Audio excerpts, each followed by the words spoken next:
Hello and welcome to Coffee and Corny Jokes. It's a little show that I'm gonna do, I guess. Where we start the day off with a cup of Joe, couple of jokes, maybe some insights on life itself. Ow. So anyway, I'm Thomas. Nice to meet you. Hope we got your cup of coffee or tea or however you start your day. Alternatively, this can be listened to at night if you want to do that. It's up to you. Oh, it's a spicy coffee, room temperature. That always bothered me about like room temperature, because what does that mean? Because the room itself can be any temperature, so the room temperature is really just like anything.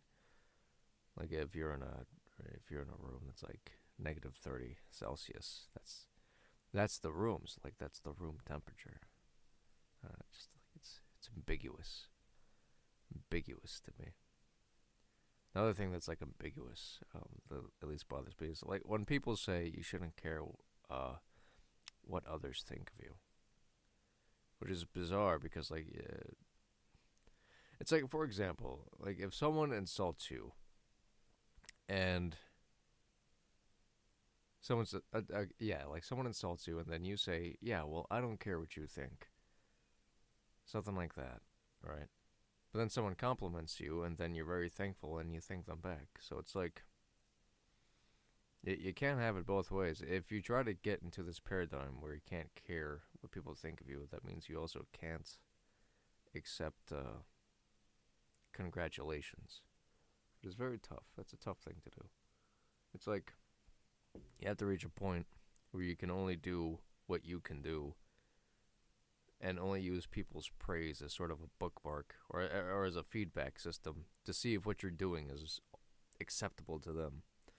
But I think in the long run, um, really the only thing anyone can do is what's inside their own soul. I don't know. It's isolating, I think. But also liberating when you're not held down to like the restraint of others' opinions, stuff like that. I don't know. I have a baker's dozen IQ. I can't explain things. But either way, um, if it's one thing I learned, my time as a farmhand when I'd used to milk horses. And if it's one thing I learned, you can lead a horse to water, but you can't make it drink. Even if you beat it. Even more so if it's dead. You can be beating a dead horse to water, still won't have a sip. How about that? So now I got a horse. Now I got a horse with a drinking problem. So I figured mayhap there is an infection in the noble steed's mouth, and that water would irritate it. But I forgot I got the horse as a present from Troy, and there's currently a law saying I can't look a gift horse in the mouth, even if the problem is straight from the horse's mouth. Yeah, I hope you like that one.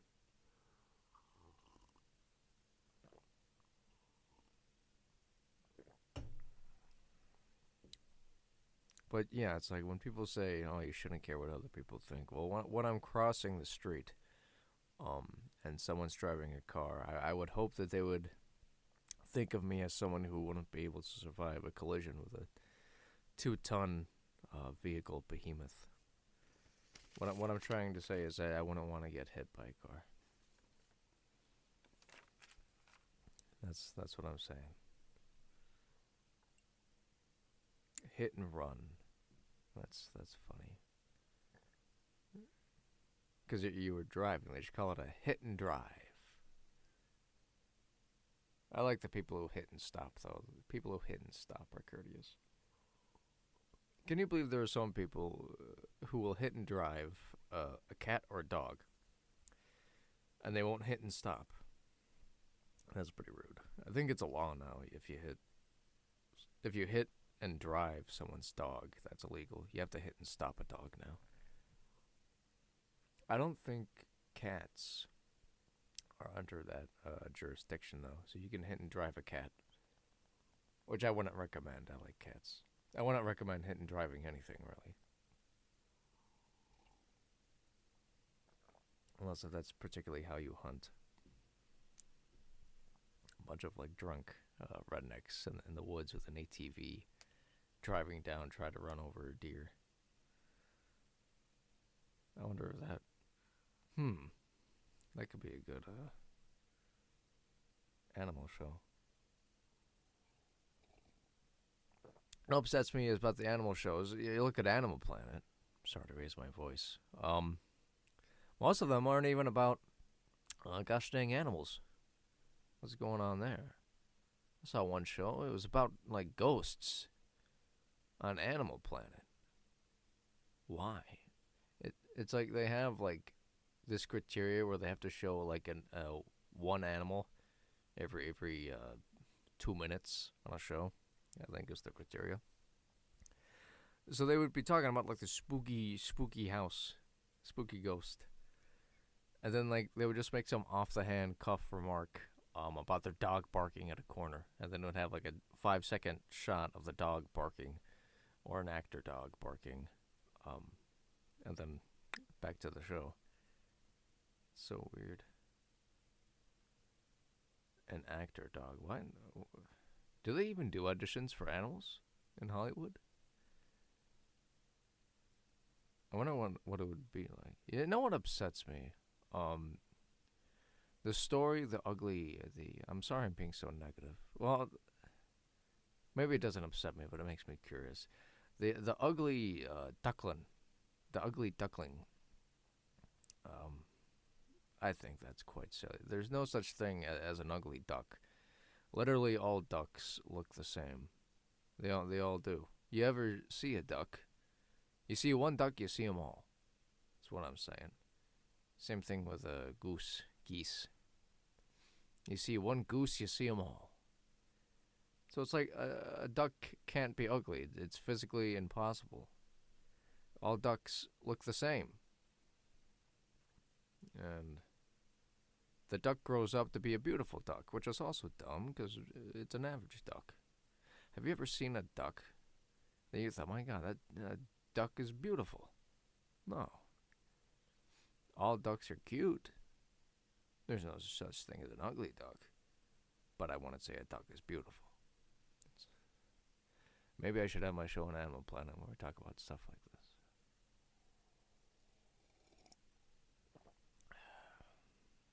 I'm enjoying this. I hope you are, if you're still listening. What's another thing? Something, I guess it's kind of relieving and spooky at the same time. I'm currently self-unemployed. Can you believe that? I know I can. And it was at this retail job. No grocery store thing, the usual atmosphere and all that. But it was filled with a lot of like apathetic and cynical people. And I didn't notice just how awful the environment was until I started to raise my self-esteem. Because like I was working at this grocery store for 2 years, and it was like, it's nice. But then I started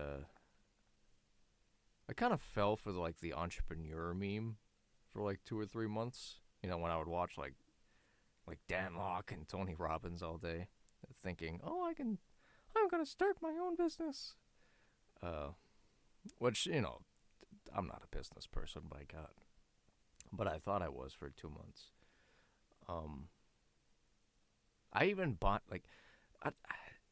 I know I'm getting off track, but Tony Robbins. I hear there's like some kind of weird scandal or something going on with that guy. I don't know what's going on there, Tony. I don't know. I haven't looked into it, but I hear like he's involved in some scandal. Tony Robbins frightens me. It's like, you look at the guy.